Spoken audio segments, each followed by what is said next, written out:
বাংলাদেশ জামাত ইসলামী ৩০০ আসনে প্রার্থী দিয়েছে অনেক দিন, সম্ভবত প্রায় ৮-৯ মাস হয়েছে তাদের প্রার্থী তাদের এলাকায় কাজ করছে।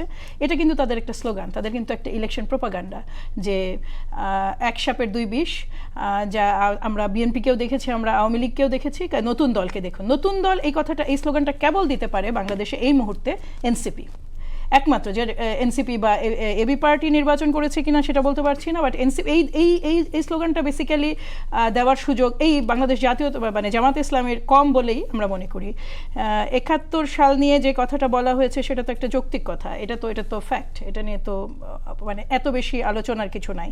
যেহেতু দল হিসেবে বাংলাদেশ জাতীয়তাবাদী দলের বিরুদ্ধে বাংলাদেশ জামাত ইসলামের বিভিন্ন পর্যায়ের নেতৃবৃন্দ কিংবা তাদের প্রচারণা সেল যেটাই বলুন না কেন, তারা যখনই কথা তোলে তারা কিন্তু আওয়ামী প্রতিষ্ঠিত ন্যারেটিভগুলো নিয়ে কথা তোলেন, যেগুলো বাতিল হয়ে গেছে ৫ই আগস্টে।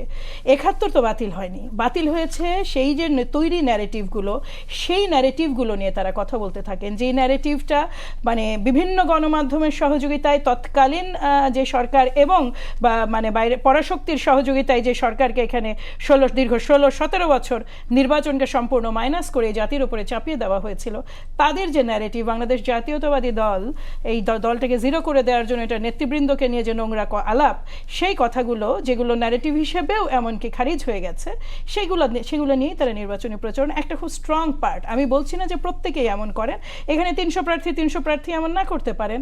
আমি মানে প্রত্যাশা করি যে এটা হওয়া উচিত নয়।